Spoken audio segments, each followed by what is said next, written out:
తల్లిదండ్రులు కావాలనే కోరికను ఏ విధంగా వీళ్ళు డబ్బుగా మలుచుకుంటున్నారు, ఏ విధంగా మోసం చేస్తున్నారో వెలుగు చూసింది కదా. అసలు ఎవరో ఎక్కడో బిడ్డను తెచ్చేసి మీ బిడ్డే అని చెప్పి ఇచ్చేయడం, దాదాపుగా 35 లక్షల రూపాయలు వాళ్ళ దగ్గర తీసుకున్నారు, 90,000కు బిడ్డను తీసుకొని వచ్చి. సో ఇది చాలా పెద్ద క్రైమ్. ఇట్లాంటి వెలుగు చూస్తూ ఉన్నాయి. ఏ ఏ మీ స్పందన ఏంటి దీనికి సంబంధించి ఏం చెప్తారు? లేదండి, వాళ్ళకి ఒక ఆశ, వీళ్ళది దురాశ, అంతకంటే ఏమీ లేదు.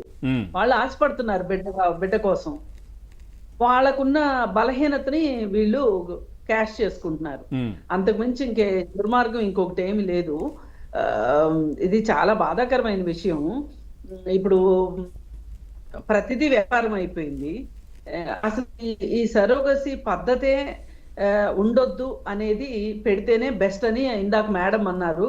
నేను కూడా దానికి ఏకీభవిస్తున్నా. ఎందుకంటే అసలు విధానం అంటూ ఉండబట్టే కదా దీని నుంచి దానిని అడ్డం పెట్టుకొని వీళ్ళు బిజినెస్లు చేయగలుగుతున్నారు. అసలు ముందు ఒకవేళ మనకు బిడ్డలు లేనప్పుడు ఎంతో మంది తల్లిదండ్రులు లేని అన్నలు చాలా మంది ఉన్నారు. అట్లాంటి వాటి తల్లులు అవ్వడం, తండ్రులు అవ్వడం ఎంత అవసరమైన విషయంగా వీళ్ళు ఎందుకు ఆలోచించట్లేదు? నిజమే, అది మంచి విషయమే. కానీ అంటే వీళ్ళ మనసుకి అంటే మన బ్లడ్ ఆ విధంగా ఉంటే బాగుంటుందని ఆలోచన చేస్తుంటారు. మన బ్లడ్ ఇప్పుడు ఉండేది ఎన్ని బ్లడ్ గ్రూపులు ఉన్నాయో అన్నే ఉంటాయి ఎవరికైనా సరే. అంతే, కాకపోతే మా జీన్స్ అని మాట్లాడుతున్నారు. ఈ జీన్స్ కూడా ఇంకా ఒకటే, వాళ్ళకి మూర్ఖంగా మన డబ్బుని మనం సంపాదించింది మన బిడ్డలే తినాలి ఒక మూర్ఖత్వంలో నుంచి పుట్టిన వెర్రి కోరికే ఇది. అందుకని మనం మానసికంగా మనం కొంచెం ఆలోచించి, ఇప్పుడు మరి వీళ్ళు DNA టెస్ట్ చేయించుకోలేదు అనుకోండి, ఒకవేళ అనుకుందాం, జీవితం అంతా వాళ్ళు అబద్ధంలోనే నిజం, అబద్ధాన్ని నిజం అనుకుని నమ్మి బతికేవాళ్ళుగా. అంటే మొదటి నుంచి వాళ్ళకి డౌటే ఉందట, కానీ అది DNA చేయించుకుందామంటే వాళ్ళపైన దాడి చేశారంట. ఆ తర్వాత వీళ్ళు ప్రైవేట్ గా చేయించుకున్నారు, అప్పుడు బయటపడింది ఆ ముఖ కవలికలు ఇవన్నీ ఏదో చూసేదో చెప్తా ఉన్నారు. ఇప్పుడు వాళ్ళకి ఆ అవేర్నెస్ లేదనుకోండి DNA టెస్ట్ చేయించుకోవాలి అంతేగాని ఇంక ఇప్పుడు ఆ బిడ్డే మా బిడ్డే అని వాళ్ళ జీవితాంతం మురిసిపోయేవాళ్ళుగా. అదొకటి పర్యవేక్షణ లోపం ఎందుకు ఈ విధంగా ఉంటుంది ప్రభుత్వం నుంచి? ఎందుకంటే ఈ విధంగా పుట్టగొడుగుల్లాగా పుడతా ఉన్నాయి, గల్లీకొకటి ఈ విధంగా ఫర్టిలిటీ సెంటర్లు అని చెప్పేసి వస్తా ఉన్నాయి. పుట్టేవి సరే, ఈవిడ మీద ఇప్పటికి 10 కేసులు ఉన్నాయంట. అసలు ప్రభుత్వం ఏం లైసెన్స్ కూడా లేదు తనకు, 22లోనో 23లోనో ఎక్స్పైర్ అయిపోయింది లైసెన్స్, తర్వాత రెన్యువల్ చేయలేదు, ఎక్స్పైర్ అయిపోయింది, 10 కేసులు ఉన్నాయి. మరి ఆమె ఎలా చేయగలుగుతుంది ఈ బిజినెస్? ఇది ప్రభుత్వం చేతగాంతనమే కదా, నిఘా లోపమే కదా. ఈ వైద్య విజ్ఞాన పరిషత్ వాళ్ళ కనుసన్నల్లోనే ఉంటాయి కదా ఇవన్నీ. మరి వాళ్ళందరూ ఏం చేస్తున్నారు చెప్పండి? ఇప్పుడు హెల్త్ మినిస్టర్ సమాధానం చెప్పాలి దీనికి. అసలు మనం ఏంటంటే ఇలా ఎవరికి వాళ్ళ మాట్లాడేసుకుని సమస్యలను వదిలేస్తున్నామేమో అంటుందండి.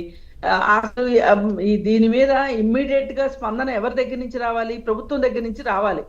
ఎందుకు ప్రభుత్వం స్పందించట్లేదు? అసలు ఇది పోయిందండి. మనం అందరూ మాట్లాడేస్తున్నాం కదా, ఇంకందుకని చెప్పి ఇంకా మా బదులు వీళ్ళందరూ మాట్లాడేస్తున్నారులే అని చెప్పి అసలు సమాధానం చెప్పాల్సిన వాళ్ళు మాట్లాడట్లేదు. వాళ్ళ నోరులు తెరిపించాలి అసలు. సో అదేవిధంగా యువత కూడా, నేటి యువత ఏంటంటే ఈ లైఫ్ స్టైల్ చేంజ్ అవ్వడం వల్ల, దీనివల్ల ప్రతిసారి కూడా ఈ IVFకి వెళ్ళడమో లేదంటే ఇట్లాంటి పరిస్థితులు కూడా వస్తూ ఉన్నాయి. అదేవిధంగా ఈ సరోగసికి వెళ్దాం, ఇట్లాంటివన్నీ కూడా నాకంటే ఇప్పుడు ఏదో గోల్స్ వేరే ఉన్నాయి, నేను ఇవన్నీ బిడ్డను మోయలేను, ఇట్లాంటి ఆలోచనలు ఎందుకు వస్తున్నాయి యువతకి? అంటే ఇది ఒకటేనండి, ఇప్పుడు సహజంగా బిడ్డలు కలగని వాళ్ళు కొంతమంది ఉంటారండి. లైఫ్ స్టైల్ చేంజెస్ వల్ల బిడ్డలు కలగని వారు కొంతమంది ఉంటారు. ఇంకొంతమంది బిడ్డలు కలిగే పరిస్థితి ఉన్నప్పటికీ కూడా సరోగసి ద్వారానే కనేవాళ్ళు కొంతమంది ఉన్నారు. ఇలా 3 కేటగిరీల్లో ఉన్నారు. ఇప్పుడు మామూలు వాళ్ళు సరోగసికి వెళ్ళలేదు కదా, దానికి చాలా ఖర్చు అవుతుంది. ఇప్పుడు షారూఖ్ ఖాన్ లాంటి వాళ్ళు సరోగసికి వెళ్ళారు. ఇప్పుడు మంచులక్ష్మికి తనకి ప్రాబ్లం ఏదో ఉండి తను వెళ్లాల్సి వచ్చింది. తనకి అసలు మామూలుగానే కొంచెం ఇష్యూస్ ఉండి పాపం వెళ్ళింది. తను చాలా బోల్డ్ గా ఓపెన్ గా అందరికి చెప్పింది. అది పెద్ద చర్చించాల్సిన కాలేదు. సినిమా తార నయనతార కూడా వెళ్ళినట్టుంది. నా నయనతార కూడా వెళ్ళింది. ఇద్దరు పిల్లలతో. అయితే ఇప్పుడు కొంతమంది ఏంటంటే ఈ సినిమా రంగంలో ఉండాలి అనుకున్న వాళ్ళు వాళ్ళ ఫిజిక్ దెబ్బతింటది అనే ఉద్దేశంతో పిల్లల్ని కనని వాళ్ళు కూడా కొంతమంది ఉన్నారు. ఆ, అలాగే ఇప్పుడు ఇవాళ ఈ బాడీకి సంబంధించిన ఆ